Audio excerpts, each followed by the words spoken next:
What's up, everybody? So we're back with another episode of The Real Housewives of Orange County. And baby, I took a lot of notes. Miss Tamra Judge, in the words of Phaedra Parks, get away from me with this, okay? Because I don't understand someone who is damn near 60 years old, a grandmother, a mother of four. I don't understand how you act this way. I don't understand what's wrong with you. And I'm starting to think that you were the problem. Actually, no, I'm not starting to think. I think you were the problem when it comes to your divorce with Simon and how you told the world he was a narcissist, he was this, he was the problem. Honey, I'm thinking that's you. Okay? Two things can be true, but the way you act, the way you avoid any type of accountability, the way you lie, it is beyond, it's scary at this point. But no, Miss Tamra Judge is not the only liar. Miss Katie. Katie. In your words, I can only hold the line, but so long. I don't like that the women were ganging up on you. I don't like that you're pretty much everyone's storyline. I expect you to have first seat at this reunion. But girl, you're a liar too. Gretchen Rossi, you're a liar too. And Jen, my MVP. Could you be lying too? Time will tell. All right, y'all, let's go ahead and dive in. And welcome to the Tears Take. I upload weekly reality recaps. If you love The Real Housewives and all of their shenanigans, this is the channel for you. So go ahead, like, subscribe. Please leave me a comment on your thoughts. I want to engage with you. And check out some of my other videos. Also, if you know any other Bravo lovers, any housewife lovers, please send them my videos. Have them join the party. I'm here for it. So this recap is for The Real Housewives of Orange County, season 19, episode 7. It's called The Truth Will Not Set You Free. And I don't know if these ladies know what the truth is, if it were to punch them in the face, but let's get going. So the episode starts with the ladies just grappling with Tamra's exit, right? So, at the end of last episode, she ran away, she quit the show, did all the theatrics, only to grace us with her presence this episode. But anyways, the ladies are talking about Tamra at dinner, basically came up with a conclusion like, hey, even though you're going through things, you can't act like a dick. And then furthermore, to build on top of that conclusion is, okay, well, you can be a dick, you can make mistakes, but you need to apologize. You need to take accountability. Things that Tamra doesn't understand. So the next morning, Jen's living her best Tamra-free life. It's like a weight has lifted off of her. She is glowing. She's laying in bed. She has her little voodoo doll next to her. She calls Ryan. She replays the night to him. Then we see that Gretchen calls Slade. Katie calls Matt. Emily and Shannon are talking, and they recall how Tamra wanted Shannon to come talk to her without cameras. And Shannon says she's no longer like that ride or die friend. She's not going to be there at the snap of the fingers anymore. And Shannon brings up how this feels a lot like the Bali trip when Tamra was getting called out and she runs away saying, "You'll never see me again." Only to see her so many years later. So the group's going to a gator tour, and Gina, Emily, and Heather are in one car. They talk about Tamra's recent post about mental health and just basically how performative it is. And Heather said that Tamra's selfish for leaving and kind of like leaving them with this burden, leaving them without any sense of like communication. And Gina then kind of pivots to talk about this like journalist that was able to verify the Katie and Kiki Monique story. Gina said that she called the journalist, and the journalist said that Katie lied. Gina said she had high hopes for Katie, but she's pretty much like out of chances to give her. After that, Shannon calls Gina and she's sobbing and she is having trouble. She's basically running behind. She missed the car service, and so she's getting her own ride to meet them at the tour. So she's sobbing on the phone, and Shannon, I'm so sick of you. I'm so sick of you. If it's that difficult to like get dressed and go film a show, then maybe you need to take time off. Maybe you need to go get an office job. Maybe you need to have a job where you work from home so that you don't have to worry about getting anywhere on time. I don't know what to tell you, Shannon, but just how Gina is out of like chances for Katie, I am out of any F's to give you. I'm sick of you. Every day it's a fiasco. Every day it's a breakdown. Every day it's a tirade on someone. I'm so over Shannon and her scatterbrained emotions. Maybe you need to go get that checked. Seriously. It might be a hormone thing. Maybe your hormones are out of whack. But dear Lord, lady, get a grip. I've never seen someone so privileged and so miserable all the time. Ugh. And by the way, you can tell the ones who like don't have lives because Gina, I understand it's like good for the story, but why are you running behind trying to verify things with a journalist with a story that has nothing to do with you? Don't you have 3 kids at home? Don't you have like a man? Don't you have a man with a crazy ex running around? Why are you consuming yourself and taking time out of your day to call a stranger to verify something that has nothing to do with you? Get a life. Thanks. So they get to the alligator tour. I did this when I was in New Orleans. It's so fun. Their like little tour didn't look as fun, but I had a great time on mine. Shannon actually shows up not too far behind them. Shows up looking a mess. She's putting eyelashes on in the car. She's wearing like 5-inch heels when you clearly should just be wearing like sneakers or boots. Annoying. So anyway,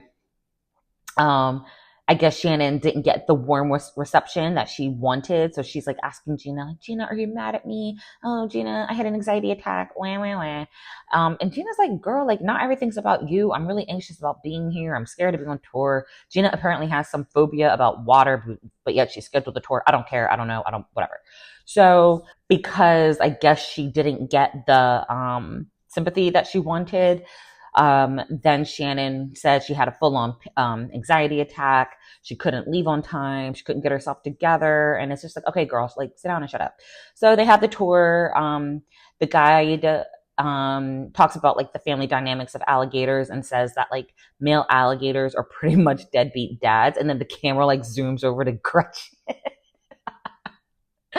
And then Emily makes a lame joke like, well, Tamra doesn't have to call Slade deadbeat. She can call him alligator. I'm like, girl, shut up. So the ladies are back at the hotel. Emily calls Shane to check in. She is stretching this storyline. There weren't really any real updates. Shane was not giving her anything. So then they go to get some lunch and they go to a place called Bourbon House Seafood. That food looks so good. I want to go there next time I go to NOLA. So they're eating oysters at the bar. Here goes no storyline Emily. She was mocking Heather, and Heather clocks her and was just like, girl, you always mock me. You always make fun of me. But if I were to do that to you, it would be a whole big problem and a big production. And I'm like, I'm glad she stood up for herself because Emily, you can always dish it out. As soon as someone says boo to you, you're crying and accusing them of fat shaming. Girl, get a life. So meanwhile, as they're going back and forth, Gina's like gagging and choking. Those sound effects were so disgusting, Bravo. Like that, the gagging sounds, we didn't need those. So basically, Emily apologizes to Heather after Heather checks her. The group sits down to eat. Katie looks so defeated. She looks just so defeated and downtrodden. Heather brings up Tamra, and Gina says that she was believing Katie, but she called the journalist last night, and he did say that Katie told Kiki that Gretchen suspected that she was roofied that night and went to the hospital. And I'm like, how did another journalist get involved? At this point, it's 6th-hand information. It's no longer 2nd-hand, 3rd-hand. It is literally 6th-hand information that the journalist said, that Kiki said, that Katie said, that Gretchen said, that Tamra did this. Is this a joke? I don't care. And this is literally 15 years ago. I do not care. I said this in my last recap. I'm going to say it again. Have y'all learned nothing from Atlanta season 9? This is not engaging to the viewers. No one wants to hear storylines of women getting drugged. Kill that. As soon as that came up, that should have been dead, production. I would have stepped in as the showrunner. No, we ain't even doing this. We're not talking about this. We're not touching this. Pivot, find something else to talk about. It's 15 years ago. Gretchen's fine right now. She's not even a full-time cast member. This is the weakest storyline I've ever seen. Move on. So anyway, Gretchen says that if this was such a well-credited journalist, this person never reached out to her directly, and there's no proof. And Jen suggests for Katie to call Kiki at the table. I was like, thank you. Because that's what I would be doing if I needed to clear my name. I'm calling, I'm texting, I'm doing what I need to do to get someone to exonerate me, right? So Katie, though, after Jen makes that suggestion, Katie's hesitant to call. She's like, oh, I don't know. I don't think so, blah, whatever. So she didn't call her. In a confessional, Katie shares how this story even came up. So she says, last fall, Jen, Katie, Gretchen, and their men went on a triple date. And Gretchen tells the story and said that she was really sick the next day. And in the scene, Jen confirms that Gretchen never said that she was roofied during that conversation. Katie says in a confessional that Gretchen did say that the morning that she woke up after naked wasted, she went to the hospital and the toxicology report did say that she had drugs in her system. So she's not saying this, though, in scene with the rest of the ladies. So I think she definitely is lying or just stretching the truth at this point. Because I would have brought that up and I would have said, but Gretchen, you told us this and this happened, right?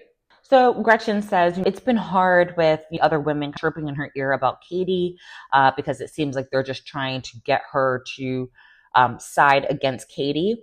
And Gina says, well, you do the same thing about Tamra. And I'm like, boo. You had one shining moment last episode, and now you're back to getting on my nerves. Gina, Gretchen talking about Tamra, about things that we can see evidence of over the years is very different from you just meeting Gretchen and trying to turn her against someone who she considers a friend. Gina, you had years of seeing Tamra's behavior without having to hear a word from Gretchen about it. Gina says that maybe Gretchen did say those things and because she's defending Katie way too much. And that's when Gretchen is just like, Katie never did anything to me.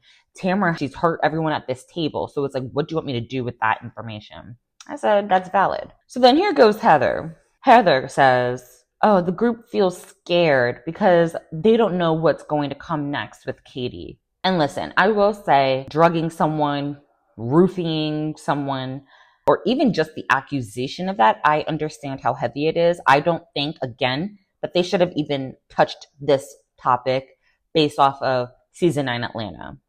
So I completely understand the weight of that type of accusation or actually doing something like that in real life, right?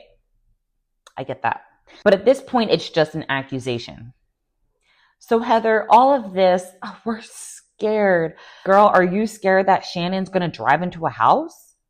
Are you scared to invite Emily to your next charity fashion show? She's probably going to accuse you of fat shaming again. Are you afraid of Gina's ex showing up to your next scene with a freaking knife because she can't let Travis go for whatever reason? Can y'all be so for real right now? All of you guys are dealing with things that, are you afraid of Shannon's latest meltdown? They're like, I can't with the fake concern, the selective outrage. Everybody can act a fool and put up with crazy scenarios, but draw the line at anything having to do with Katie. Katie, I'm just so scared to be around you. Katie, I just can't trust. Katie, and listen, Katie is not without fault. I guarantee you if you swap out Katie for Jen, for example, I guarantee you it would have been oh, that's just Jen. Oh, she's silly. She's so naive. She must have got it wrong. Whatever. And I guarantee you it wouldn't have been a storyline. But with Katie, let's nail this girl to the cross. Let's get her off the show. Let's embarrass her and expose her. And I just feel like the double standards in this group is blaring at this point. Gina does the final toast. It's their last night in NOLA, so the ladies pack up and then we'll see them back in the OC. So they are back home and we see Tamra going to her therapist. Oh my gosh, I didn't know it was possible for me to roll my eyes so hard. So she's basically lying. I have in my notes that she's spinning the narrative. No, she's flat out lying, and she is basically telling the New Orleans experience, basically painting the other girls as the villains. They're the bad guys. Tamra's the angel. Tamra's the victim. Things, right? And so she basically says, I'm pregnant Gretchen to give her the chance to tell the truth. And next thing I know, everyone's yelling at me and I just couldn't take it. I was overwhelmed. I had to leave. And it was like, did you forget the part where you cussed everybody out? Did you forget the part where you rallied the troops like a little mean girl so you can have an audience to embarrass Katie and Gretchen? You conveniently forgot all these little things that you did, but you made it sound like the girls were just coming after you. You're pathetic. And stop wasting this lady's time when she could be actually helping someone else who wants the help and needs the help and is trying to apply the help to be better. Tamra, you're making a mockery of therapy. You make a mockery of Christianity. You make a mockery of therapy. You make a mockery of medical diagnoses. You're just a joke. You're actually a joke. A walking, talking joke with bleached blonde hair, 17 facelifts, and veneers. So Tamra is playing victim. She tells the therapist nobody reached out. Remember this. Nobody reached out after she left. She feels unloved. She feels unwanted. She doesn't know her place in the group. And at this point, I'm like, well, why would anyone reach out to you when you told everyone to F off? Wasn't that what you wrote to Gina in big capital letters? F off. She has a therapist, you don't care about her. She fears not being liked and being rejected. And then this heifer says, and I'm just super careful of what I say and what I do. I just don't want to make a wrong move. I almost turned off the show right then and there. I said, girl, stop playing in my face. Stop lying to this lady. Stop it. Ciao. I needed that laugh, Tamra. That was kind of funny. So then we're back at Emily's house. And thing is, in this scene and her whole storyline is her son who has an eating disorder, may be on the spectrum. And so she's so concerned about this, right? As any mother would be. My problem with Emily and Shane in this scene is that if you have a child who is struggling with food. The kid had a ride outside that was going to pick him up. And they were like, okay, honey, let's go. Oh, we'll pack it for you. Here you go, honey. Get out. Like we're rushing this kid. And my thing is if you're so concerned with his eating and he's not getting enough nutrition, granted, he was eating McDonald's, but I'm assuming a win when you're having food issues.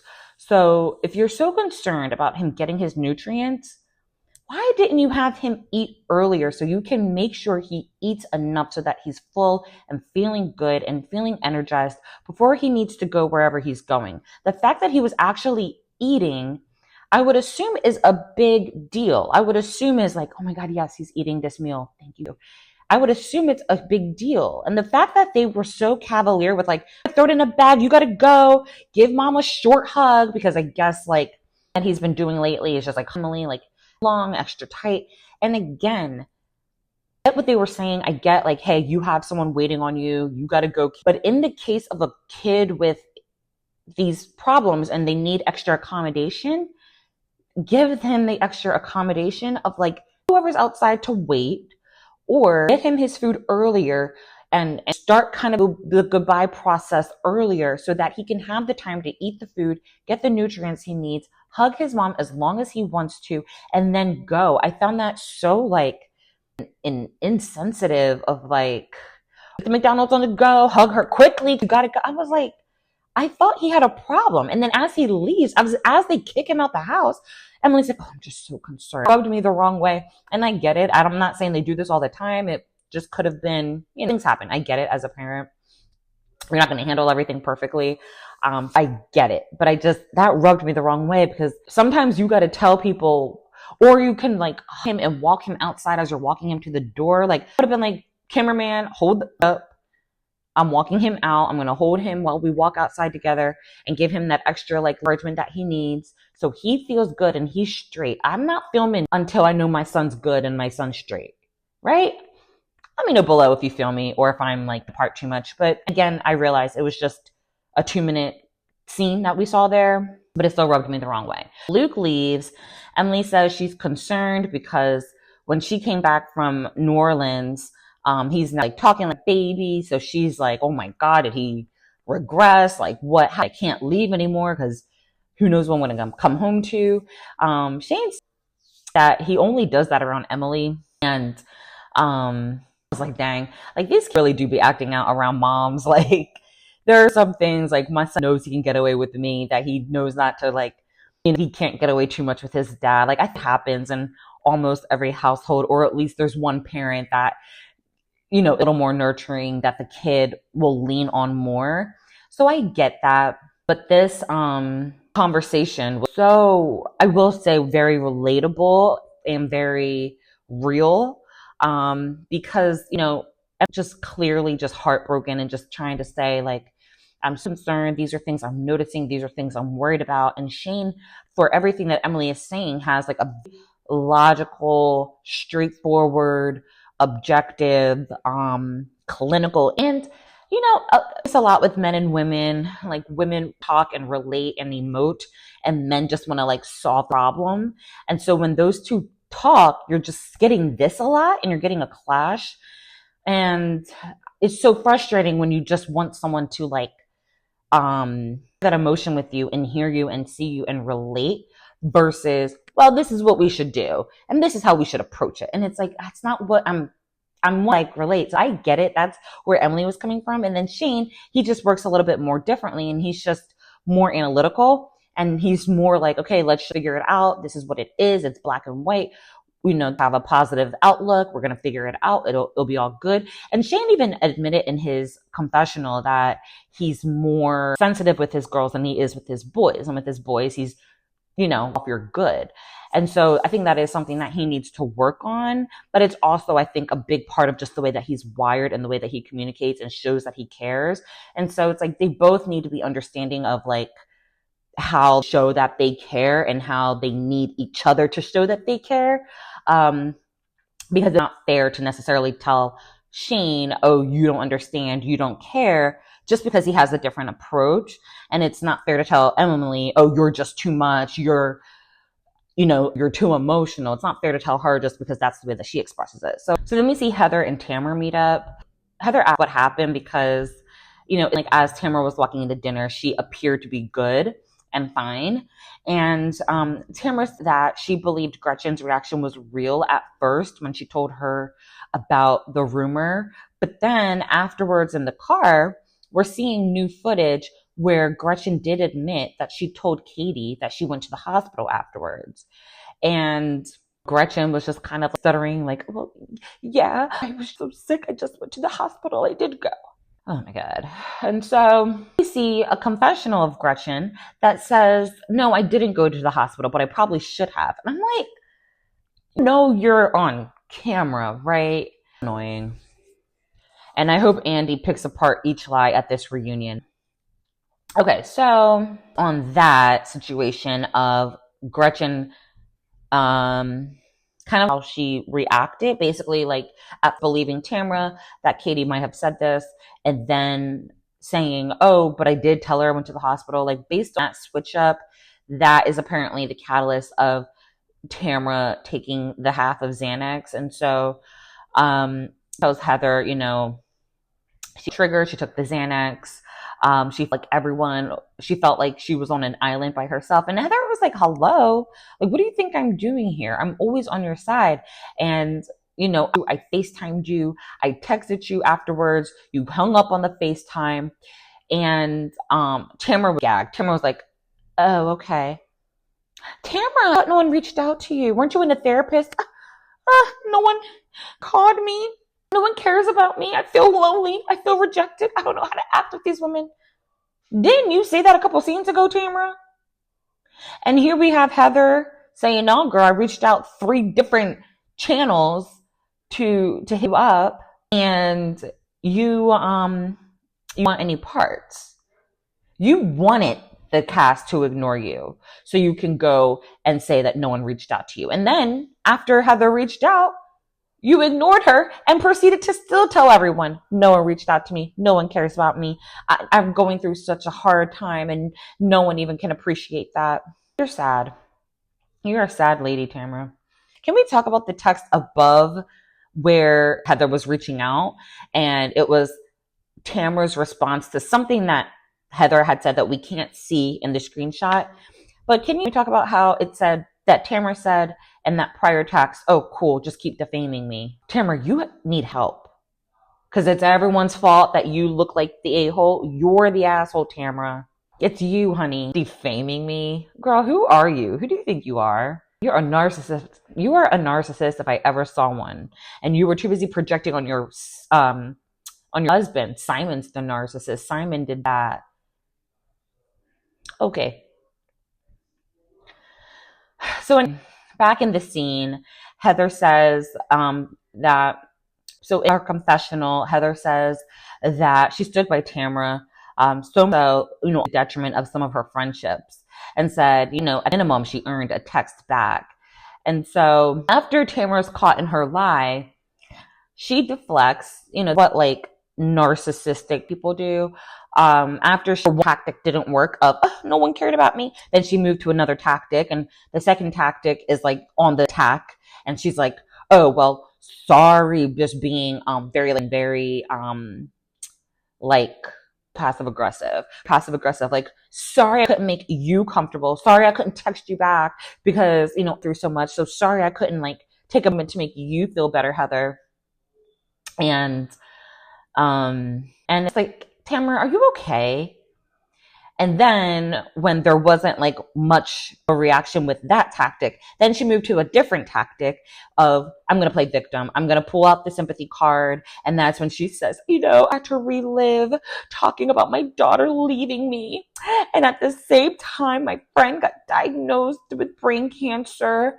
And at this point, Heather realized she's in a losing situation. Heather is better than me, because I would have been like, girl, this ain't going to work on me. You're not going to do is you're never again going to lie on me and talk about no one reached out to me, no one loves me, when I have proof. This is 2025, honey. There's proof in our phones of all the ways I tried to reach out to you. So stop lying, take accountability, and figure it out. But, girl. So Heather apologizes like a sucker. And there was really no space to continue the conversation. So she just let it go. And I'm like, I get it, but someone also needs to y'all need to stay on her neck a little firmly, a little bit. Y'all need to stay on her neck a little bit more, because friend struggling or not, this has gone on too long. And she only keeps doing this because y'all let her. So then they wrap up that scene talking about how cute the waiter is and just going back up to the surface level friendship that they have, because that's the only place that Tamra's comfortable is surface level BS. When she's not attacking you to the white meat of your bone, she just keep her up here. So that's where they went back up there, hee hee ha ha, they were done. Fine. So then we see briefly Jen, Emily, and Gretchen meeting up to go play pool. Fine. So the next scene, we are at Katie's house, and she's talking to her husband, Matt. He asked where things landed with the whole Kiki debacle. And Katie, remember that do you remember that conversation that we had with Gretchen and everyone at Mastro's? And he said yes. And he said, yeah, I'll tell you this much, you didn't make that up. And I'm just like, what? Because up until now, wasn't Katie denying ever saying anything about Gretchen being roofied? So now Gretchen did say it, and now Katie is telling the truth to Kiki Monique. I'm like, dear. So you're caught, Katie. Katie says that Gretchen had the chance to tell the truth in New Orleans, but instead she threw Katie under the bus. And now she's side-eyeing Jen because Jen was also there and heard the story, but Jen is backing Gretchen. And so she said, that tells me everything I need to know. I don't know who to believe. Throw the whole show away. So back at the bar, Gretchen and Emily, maybe naive when it comes to Katie. And Jen says, yeah, I'm feeling that too. I'm starting to feel that way too. And Gretchen points out like some inconsistencies. How apparently Katie said that she had no problem speaking to Kiki Monique, calling her. And in fact, Katie said, oh yeah, I reached out to her and she never texted me back. But then later on that night, Katie also said, well, I don't want to talk to her because if I do call her, then she's just going to lie. And it's like, Katie talks on both sides of her mouth. Let me get a confessional. And according to Katie, this has truly happened.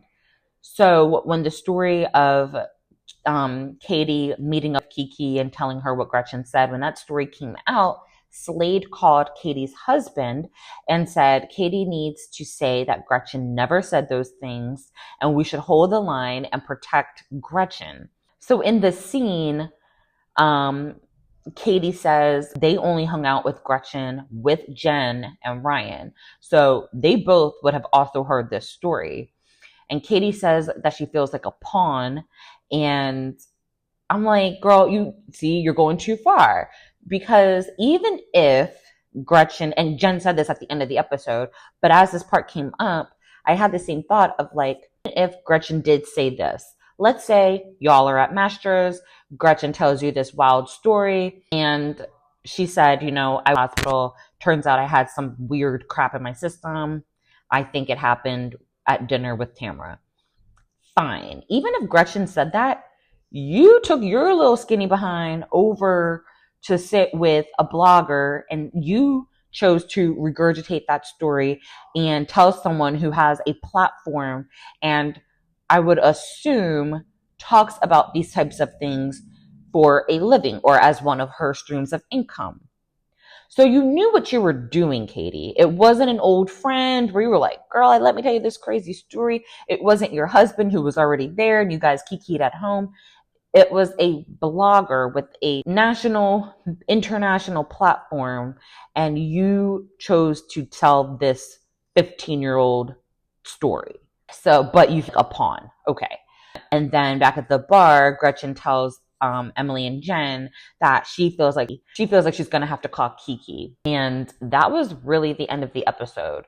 So, like I said, everything I needed to say throughout this recap. That's all I have for you, friends. I want to hear from you. How did you feel about this episode? How did you feel about that scene with Emily and her son? That was very brief, but it stood out for me. Do you have anything that comes out of Tamra's mouth? What's your thoughts on this Gretchen, Katie, Jen situation? I want to hear from you. Let me know. If you are rocking with me and would like to help this channel grow, please like and subscribe and share with a friend. Thank you so much for watching. Check out my other videos and I'll see you in the next recap. Mwah! Bye.